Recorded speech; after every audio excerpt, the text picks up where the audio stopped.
Go ahead. Hello. It's Saturday. Yes, Saturday morning. Last night, Friday. I had the joy of enjoying some good old hockey. Some good old hockey. Good old playoff hockey. I'm very glad to be enjoying some hockey in May right now with my team in it. With actually my team. I'm emotionally invested in this team. I have been a hockey fan for many years. Many years. For pretty much all of your life. Number one, I'm an Oilers fan. Number two, I am a hockey fan. I love hockey. I love the game of hockey. I think it's a great game. But last night, and for the past, maybe I'm going to say 3 days, I've been very angry. Very angry. I think a lot of Oilers fans. And especially after last night. Yes. I have come to realize that the NHL is complete horse shit. Complete horse shit. Game 4, Anaheim, Edmonton. Edmonton Oilers up 2-0. Yeah. Rah. We're ahead. Oh, Anaheim scores, make it 2-1. But wait. Goaltender interference challenge. Which, is for the Ducks. No. To tie or no, it was for the one. So okay. It was 2-1. And clearly it was goaltender interference. Clearly. Now, define goaltender interference. It's pretty much the gist of it is when you prevent the goalie from being able to save the puck. But there's a whole bunch of caveats to that how do you do it? Is it like because if you I understand that here's a goalie, you can actually stand in front of him to a point because I know you can't touch him. You can't unless touch it's incidental contact. Yeah, and so that's the key word right there. Now there's a screening, which I don't think gets called. You're allowed really to stand anymore. in front of the goalie. Yeah, you can stand in front of the goalie. They have their crease. Yeah, as long as you're not in the crease. Okay, but now, you can Corey stand. Perry, he skated right through Cam Talbot. If you haven't seen the highlights, go check them out. Because if you are a hockey fan, and if you know anything about hockey, you will understand and look at that and go, that's goalie interference. You know what? I can take that. I can take a blown call. I can take a missed call in one game. Okay, no problems. But when the panel of analysts, Ron McLean, Nick Kyprios, Kelly Rudy, and Elliot Friedman, TSN? Sportsnet Rogers. Did you check out the TSN? Oh, yes. You checked them both out? Oh, yes. When they all come on and say, during the intermission or after the game, and go, huh? How is that not goaltender interference? Oh, wow. Ron McLean, he's very respected in the hockey world. He is. He has been with the hockey world he himself years. is a high-level referee.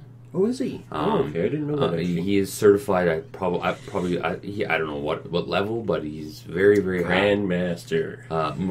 Maybe not. If there was a Grandmaster level, he would be probably up maybe. there. I'm not 100% sure, but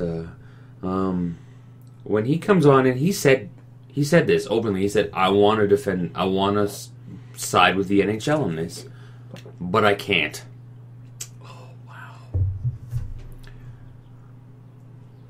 I gotta admit that's a wow moment. Yeah. When you have a high-level referee go, I want to, but I can't. There's something wrong. There's even former referees, wrong. a former referee was like, that's goaltender interference. How is that not goaltender interference? Okay, I can live with that. There was still lots of game left after that. We should have still played and probably won the game. But the Oilers did end up losing that game, which tied the series 2-2. Now, in hockey, there's always a sense of momentum. When you have a team leading by no matter how many points they're leading, they have the momentum. That first goal, it changed the complexion of the game. It changes the game. It changes the flow. It changes momentum. And after that, from what I understand, the Ducks had complete and total momentum, and they ended up winning in overtime. Yep. But they ended up winning. Yeah, they ended up taking the 3-2 lead. We tied it late in the third period, went to overtime, ended up ultimately losing on another controversial play. 2 in 1 game. 2 in 1 game. The Ducks icing. For those who don't know what icing is when you shoot the puck down to the opposing goal line, past the goal line, from your side of center. with no intention of actually trying to get it. And that clearly happened. And during the whole season, 99 out of 100 times that play is called dead for icing. The one linesman had their arm up in the air to signify icing. The other one waves it off. For what reason? Because apparently our defenseman turned the wrong way to go get the puck. Oh, you're just a sour Oilers fan because your team lost. Maybe you could say that, yes. Maybe you could say that, yes. But that's not the only one in that game. Because of the first goaltender's challenge that we challenged, lost our timeout, goal number 2 to tie the game was offside, which we could not challenge because we lost our challenge in the first goal. All right. Wow, that's great. The refs cost them the game. 3 in one game. Okay. That cost them the game. All right, so we're mad for a couple days. Now, okay, for those who don't really follow hockey, so this ended up, the Oilers were leading 2-0, correct, at this point in time? In the series? We were up 2-0, 2-1. 2-1. So, the Oilers are winning 2-1 in the series. They need to win 2 more to go on to the next round. Now, with all this interference, now the series is tied 2-2, which is it's always a big deal when you tie the series. If not, the Oilers could have possibly won that game. We got 3-1. Been up 3-1 and had the chance to close at the next game. So we're game. up 3-1. Oh, bring on the next game last night. Friday night, we're in Anaheim. We are technically up 3-1, but tied 2-2 because of unforeseen circumstances. Okay, so we get over, we come out, we're on the road, we build a 3-0 lead. Holy shit. 5 minutes left. Actually, like 3 minutes left. Anaheim pulls their goalie. They score. Oh, God, what's going on here? Oh, my God, they do it again. They score again. Now, again, for people that don't watch hockey, when you pull the goalie, it's basically 2 teams have 5 versus 5, 1 goalie each. When you pull the goalie, you add an extra man to the offensive, so it's now 6 versus 5. And when you have 6 versus 5... Essentially giving yourself a power play. Essentially a power play, and it gives you better opportunity to move the puck around in the opponent's zone, so they can't cover man-to-man. They have to cover like 3/4 of a man each. And that sucks. It makes it harder to keep the puck give yourself out. an advantage, and okay. So and it's perfectly allowed. This is what they do in the games. These are how they do it. So, and Anaheim was taking a risk by pulling their goalie because they have an empty net. All somebody has to do is get a good shot, and it will go right in the net because nobody will stop it. So it's a risk, and under lots of 20 teams seconds to go. Scramble in Edmonton's zone, which always happens when you pull a goalie. It always happens. It's always intense. Oh my God! Anaheim scores. 15 seconds left. Place is going wild. But wait. There's a challenge. Not from the Oilers, because in the last minute of play, it has to come from Tirana. Has to come from the guys in the situation room. Or the dumbass room, as we're going to call it from now on. Potential goaltender interference. One of the Ducks players is in the goal crease. Down on all fours. He was pushed in there by our player. 100%. I agree with that 100%. But after that, after the initial push, you have to make an effort to get out of the crease. Out. Get out. You have to. Oh, is that how it works? Yes, if you get pushed in, you have to make sure. I watched the highlight with him, and I don't know enough about it to be able to make any kind of calls, but when you say something like that, the guy made no effort at all to get out of the... Ryan Kessler sits on all fours, grabs our goalie's pad, grabs it, clearly, holds it there, and starts pulling, and like, oh, I can't get up. But he clearly, and Anaheim scores. Okay. Goal on the ice stands. We're going to overtime. We end up losing. Now we're down 3-2. We're fighting for our life. We're going to play tomorrow afternoon, tomorrow evening, early evening, to extend the series to 7 games. Now what pisses me off is this. Obviously, that 2 times, 3, 4, can't even count. Now this is like the 100th time in this playoffs that Anaheim has had a review go their way. They played the Calgary Flames. They were losing 4-1, and they scored a goal with a high stick, clearly a high stick. Oh, referees call it a good goal. What? That's not a goal, you idiots. It's clearly a high stick, and everybody knows it. Everybody and their dog knows it. But what gets me the most is how media and how analysts of the game try to put a spin on it of how, oh, well, the Oilers should never have let it get to that. They should have this, they should have that, and every other hockey fan is. It's not about the Oilers losing anymore.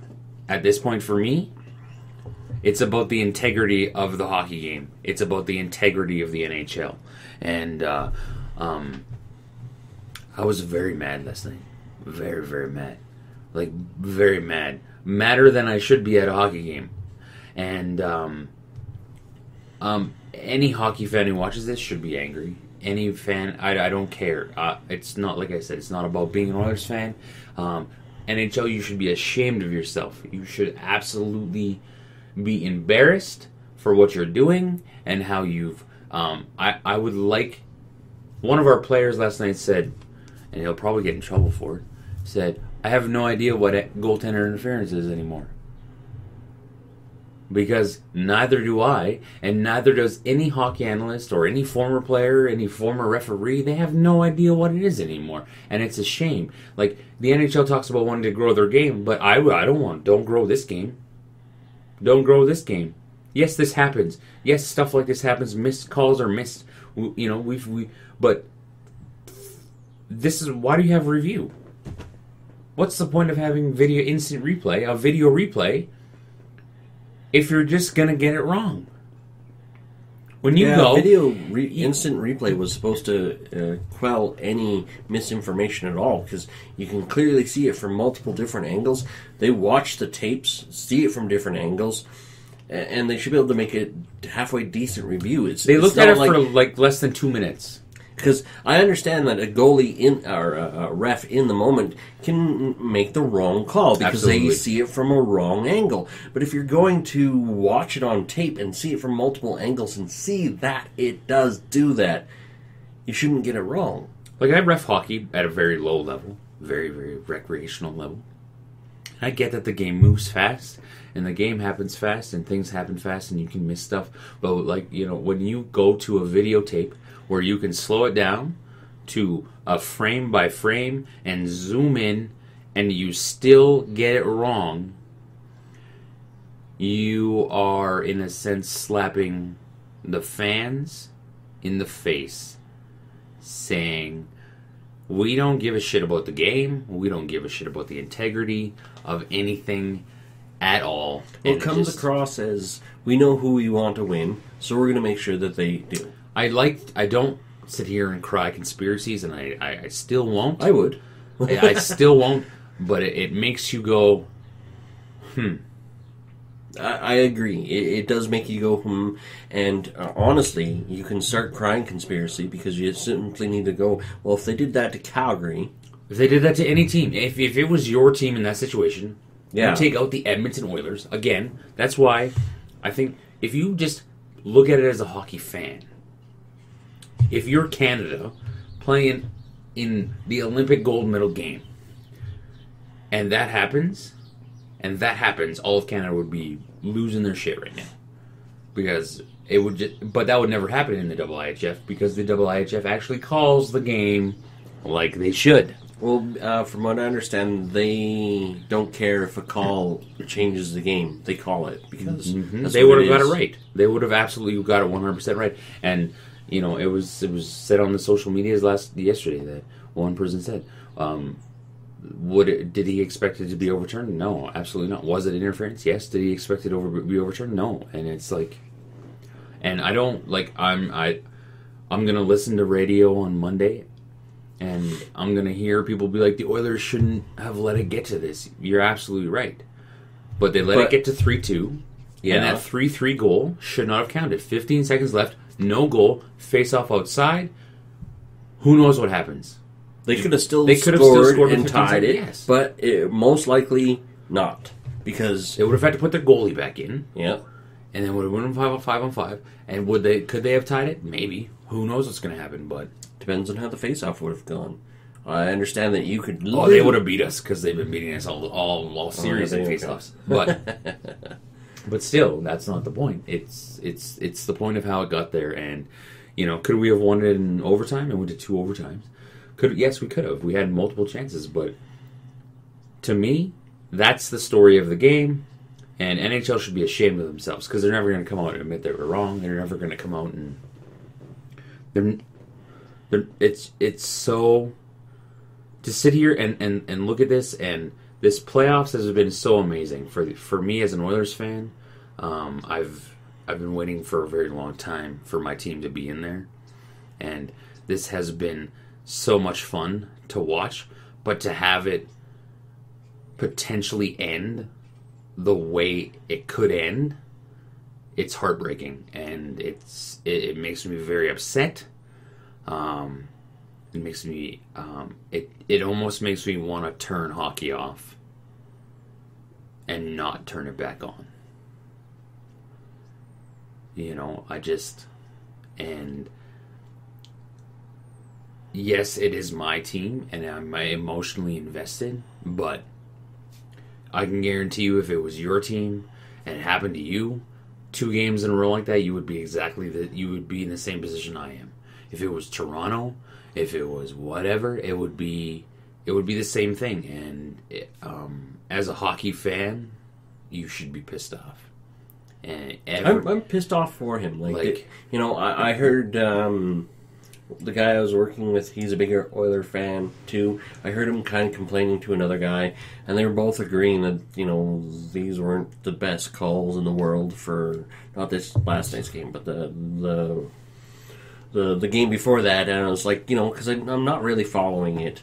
I was like, oh, okay, I kind of feel bad having to lose a game because of bad calls is a horrible thing, and it's just I like bad calls. Okay, I can accept. Did they happen? I can accept it's it. But part of the game. These 2, I can accept the icing one in overtime in Game 4. I can accept that. Okay, whatever. But the 2 where you go to replay, and the reason and the explanation you give, and when everybody around the hockey world, when everybody who's been in hockey for a long time who knows the game goes, what just happened? Yeah. What just happened? 2 times, not one. I can accept 1. I can sit there and sweep and forget game number 4. But game 5, I can't. And I'm not going to be able to let it go. And we have, as a fan, I have to go watch Game 6, and we're probably going to lose, and it's probably going to be over, and our season is we're going to look back at it and go, we were screwed. And it's going to leave an empty feeling, and it's going to leave a bitter taste in my mouth, and it's going to take away from the enjoyment and how sweet this season was for me. Mm-hmm. Understandable. It's a joke. It's a complete joke. I can't even right now. It's just that's what it is. Fuck you, NHL. Fuck you, officials. And for all when Calgary lost their game against the San Jose when they made their last run for the cup, a ref said no goal on one that was on Tampa Bay when they lost. It was clearly a goal. They went to replay. The ref said it was no goal, and bars around Calgary said this ref is not allowed here. He is banned. Well, that's even worse. That cost him the Stanley Cup. Yeah, it did. That's it. Go fuck yourself, NHL. And anybody who sits there and tries to defend anything or, pin anything on the Oilers for this loss. This loss isn't, do the Oilers have a little bit of responsibility? Okay, I'll give them 10% of the responsibility. They do because it was still 3-0, but in the end it was bad reffing that cost them. It was still 3-2 with 15 seconds left. We played 59 minutes, 45 seconds of a hockey game that we should have won, and then it was brutally ripped away from us by officials. And you should never blame officials, but it's time to speak up, honestly. Like, it is. Like, why do they get immunity? Why do they not have to answer for it? Why does the NHL not have to be like... I know you can't go back and play the game again, but... Hopefully you enjoyed this little rant. Join us for the rest of the week as we actually return to our regular scheduled program. And see you later. Garbage.